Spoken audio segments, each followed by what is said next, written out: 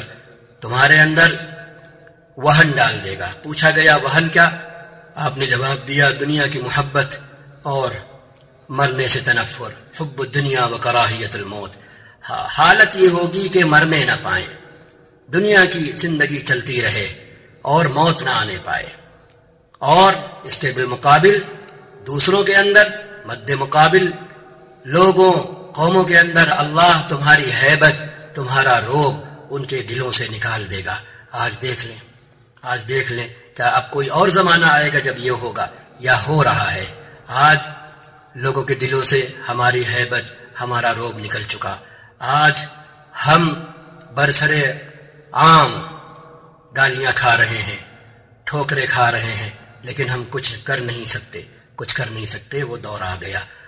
تو بیماری کا علاج بھی آپ صلی اللہ علیہ وسلم نے بتایا ہوا ہے، اور وہ ہے الرجوع الی اللہ، اللہ کی طرف واپسی، کیونکہ یہ دنیا اصل نہیں ہے۔ لوگ پیسے والوں کا تذکرہ کرتے ہیں، لوگ چیز والوں کا تذکرہ کرتے ہیں، اور اس طرح کرتے ہیں کہ ان کے تذکرے کی حالت سے پتہ چل رہا ہوتا ہے کہ بیچارے اگر ان کا بھی بس چلتا تو یہ بھی اسی حال کو پہنچنے کی کوشش کرتے، لیکن یہ بھول جاتے ہیں کہ یہ دنیا اصل نہیں ہے، یہ دنیا آخری نہیں ہے۔ اگر اسی دنیا میں اللہ تعالیٰ نے اس کا پابند بنایا ہوتا کہ مالدار بن کر دکھاؤ، کثیر الاشیاء والے بن کر دکھاؤ، تو ایک بات تھی۔ جب امتحان کے سارے نتیجے کا دار و مدار اس پر ہے کہ تم نے میرا کہنا کتنا مانا اپنی دنیا کی زندگی میں، ٹھیک ہے تمہارے پاس آسائش نہیں تھی، تمہارے پاس راحت نہیں تھی، میرا ہی فیصلہ تھا، اور اس لیے نہیں تھا کہ تم کو یہاں ہم ذلیل و خوار کریں، اور اگر میری خاطر تم وہ ذلت و خواری بھی سہ لیتے تو وہ بھی تمہارے لیے آخرت کے اعتبار سے خوبی بنتی، تمہارے درجات بلند کرتی۔ تو اصل یہ تھا کہ تم میرا کہنا کتنا مان کر آ رہے ہو، اور اس کا صلہ یہاں ملنا تھا جہاں سے ہم نے تمہیں دنیا میں بھیجا تھا۔ تو جب آنکھ کھلے گی، جب ہم دیکھیں گے وہاں پر کہ وہ ایرے غیرے نتو خیرے جن کو ہم دنیا میں سمجھتے تھے وہ وہاں مالا مال کیے جا رہے ہیں، اور ایسے ویسے اور کیسے لوگ جو اپنے آپ کو دنیا میں 30 مارخاں سمجھتے تھے وہ کیسے خالی ہاتھ کیے جا رہے ہیں، تب ہم اس بات کو سمجھ پائیں گے کہ اصل مسئلہ اور اصل بات یہ تھی کہ اللہ کا حکم اس دنیا میں کتنا مانا، اس کے آخری نبی صلی اللہ علیہ وسلم کی اطاعت کتنی کی، کس قدر کی، اپنے بس بھر کی یا نہیں کی، اس کے برعکس منمانی کی، سارا معاملہ یہ ہے۔ اللہ تعالی ہم کو آپ کو یہ حقیقت سمجھنے کی ایمان کا مطلب سمجھنے کی، اور اس کے بعد پھر اسلام کی صورت میں اللہ اس کے رسول کا ہو رہنے کی دولت عطا فرمائے، یہ حقیقت عطا فرمائے۔ امام نے ایک بڑی اہم بات ذکر کی، حضرت سفیان بن عیینہ رحمۃ اللہ علیہ رحمۃ واسعۃ کا واقعہ ذکر کیا۔ وہ کسی کی عیادت کے لیے تشریف لے گئے تو اس مریض نے ان سے گزارش کی میرے لیے دعا کرے، ادعو اللہ لی، اللہ سے میرے لیے دعا کرے۔ تو آپ نے جواب میں فرمایا دعاؤک لنفسک خیر من دعائی لک، تمہارا خود اپنے لیے دعا کرنا میری دعا سے کہیں بہتر ہے۔ تم خود اپنے لیے دعا کرو، یہ عمل اس سے کہیں بہتر ہے کہ میں تمہارے لیے دعا کروں۔ اس کے بعد انہوں نے فرمایا کیا تم نے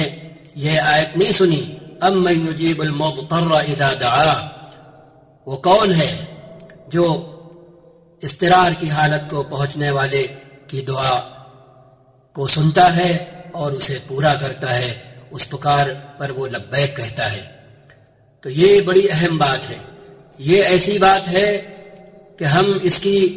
نزاکت، اس کی اہمیت اور اس کی حقیقت اس طرح جان سکتے ہیں کہ اگر ہم اللہ کی عبادت کسی بھی درجے میں کر رہے ہوتے ہیں اور جب ہم کسی طرح کے دکھ درد میں گرفتار ہوتے ہیں تو شیطان ہمیں خود دعا کرنے نہیں دیتا یا ہمیں دعا کرنے سے روکتا ہے، اس صورت میں کہ ہمارے دل میں یہ خیال ڈالتا ہے کہ اللہ کے نیک بندوں سے کہو، فلاں سے کہو، ان سے کہو، وہ بڑے پہنچے ہوئے ہیں ان سے کہو، طرح طرح کے خیالات اور طرح طرح کے جو بڑے اچھے ہوتے ہیں، اور اس حد تک کرنا بھی چاہیے، لیکن اس عمل سے وہ روک دیتا ہے کہ ہم کہیں ایسے نہ بن جائیں کہ ہم اپنا دکھڑا خود بذات خود اپنے اللہ سے رونے لگے، ہم اپنا دکھ درد بذات خود اپنی زبان سے، اپنے دل و دماغ سے اپنے بنانے والے کے سامنے پیش کرنے لگے۔ اس سے وہ روکتا ہے۔ کیونکہ ادھار ہے اور اپنی کمائی ہے۔ ادھار کا تیرا میرا انٹرنیٹ بھی وقتی ہے، لیکن اگر ہماری اپنی ڈیوائس میں انٹرنیٹ ہے تو وہ ہمارا ہے اور 24 گھنٹے کا ہے۔ بالکل اسی طرح سمجھے، اگر ہم اپنا دکھڑا اپنے اللہ سے رونے والے بن گئے، ہم اپنا دکھڑا اپنے اللہ سے کہنے والے بن گئے، ہم خود اپنی زبان سے، اپنے دل و دماغ سے اپنا مسئلہ اللہ کے آگے رکھنے والے بن گئے، تو جب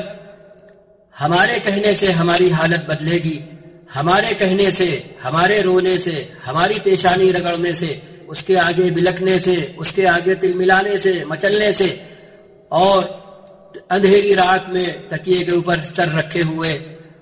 آنکھوں سے آنسو بہانے سے جب ہماری حالت تبدیل ہوگی اور جب ہمیں اس سے کچھ کہنے سے کچھ ملے گا تو پھر ہمارا ایمان کہاں پہنچے گا، ہمارا تعلق اپنے رب سے کیسا ہوگا، یہ ہم تب جانیں گے۔ لہذا وہ اس حقیقت کے مالا مال ہونے سے ہمیں روکتا ہے اور ہمیں دور رکھتا ہے کہ اگر بندے کو خود اپنی کوشش سے کچھ مل گیا تو پھر تو وہ چل پڑے گا، پھر تو وہ اپنے رب کی طرف دوڑ پڑے گا۔ اس لیے وہ بیچ میں ایک میڈیٹر پیدا کرتا ہے، ایک بچوانی یا بچونی جسے کہتے ہیں میڈیٹر، وہ پیدا کر دیتا ہے۔ تو کیوں؟ تاکہ ہم یہ سوچیں کہ ہم کہاں اس لائق کہ ہم اپنا دکھڑا اپنے اللہ کے آگے رو سکیں، ہم کہاں اس لائق کہ ہم اپنی کوئی بات اپنے اللہ سے کہہ سکیں، وہ تو فلاں بزرگ ہیں اتنے پہنچے ہوئے، ان سے کہا تو ایسے سے ایسا ہو گیا، فلاں سے کہا تو ایسے ایسے ہو گیا۔ یہ تاکہ ہمارا کنیکشن، ہمارا اعتقاد، ہمارا بھروسہ، ہمارا یقین براہ راست ڈائریکٹ مباشر اللہ سے مربوط ہونے کے بجائے دوسروں سے مربوط رہے اور ہم اپنے معاملات انڈائریکٹ نپٹانے والے بنے، ڈائریکٹ نپٹانے والے نہ بن پائیں۔ اس لیے وہ آخری حربہ یہ استعمال کرتا ہے۔ یہ بڑی اہم بات امام نے کہی۔ ہم کو اور آپ کو یہ عہد کرنا چاہیے کہ اگر ہم اپنے رب کو سب کچھ مانتے ہیں، الصمد مانتے ہیں، جو سب کو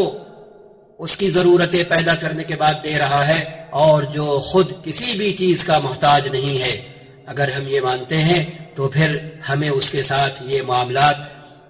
کرنا چاہیے اور ہمیں یہ شروعات کرنا چاہیے کہ ہم اپنی تکلیف، اپنا رنج، اپنا دکھ، اپنی سوچ، اپنی فکر اس کے آگے رکھیں، اس سے باتیں کریں. نماز سے پہلے اور نماز کے بعد دعاؤں کی صورت میں بھی، حج اور عمرے کی صورت میں بھی، راتوں میں اس کے آگے کھڑے ہونے کی صورت میں بھی، اور جب بستر پر لیٹے ہوں، رات کا اندھیرا ہو، کام میں ہوں، کہیں پر بھی ہوں، منی من سوچ میں الجھنے کے بجائے، مستقبل کی فکر میں پھنسنے کے بجائے، ماضی کے جو دکھ درد چلتے چلے آ رہے ہیں ان میں لگنے کے بجائے ہم اس سوچ کو دعا کی صورت میں اور اللہ سے باتیں کرنے کی صورت میں تبدیل کر دیں اور منی من اللہ سے کہیں ایسا ہے، ایسا کب تک چلے گا اے میرے رب، ہاں تیری مرضی کے آگے ہم سرنگوں ہیں. لیکن ہاں بچے کو تب بھی بہت اچھا لگتا ہے جب وہی مل جائے اس کو جو وہ چاہ رہا ہوتا ہے. تو نے خود کہا ہے، تیرے نبی نے کہا ہے کہ تو بہت مرتبہ وہی دے دیتا ہے جو بندہ مانگ رہا ہوتا ہے. اگر تیری مصلحت ہے اور میرے لیے وہ بہتر ہے تو وہی دے دے. اس طریقے سے انسان اللہ سے باتیں کرے، اپنے رب سے باتیں کرے، تو جب کچھ اسے ملے گا، جب کچھ اس کی حالت بدلے گی تو اس کا ایمان کہیں سے کہیں پہنچے گا. پھر دنیا کی کوئی طاقت اسے اپنے رب سے ہٹا نہیں سکتی، اسے اپنے خالق سے جدا نہیں کر سکتی. ہاں پھر کوئی کچھ بھی نہیں کر سکتا، اور یہی ایمان کی اٹل حقیقت ہے. اللہ تعالی ہم کو اور آپ کو خاص طور پر اس زمانے میں، ایسے وقت میں جب طرح طرح کی شکلوں میں ہمارا دین و ایمان چھن رہا ہے ہم سے، ایسے وقت میں اپنی ذات عالی سے چمٹنے والا بنائے، اپنی ذات عالی سے باتیں کرنے والا بنائے، اور ہمیں اپنی ذات عالی پر ایمان سے مالا مال فرمائے، ہمارے وجود کا حصہ بنائے، ہمارے گھر کا حال بنائے، ہماری ذریت کا، ہماری نسل کا، ہمارے بال بچوں کا، ہمارے اہل خانہ کا، ہمارے قرابت داروں کا، ہمارے ملنے جلنے والوں کا حال بنائے. اللہ تعالیٰ یہ دولت نصیب فرمائے. والسلام علیکم ورحمۃ اللہ وبرکاتہ.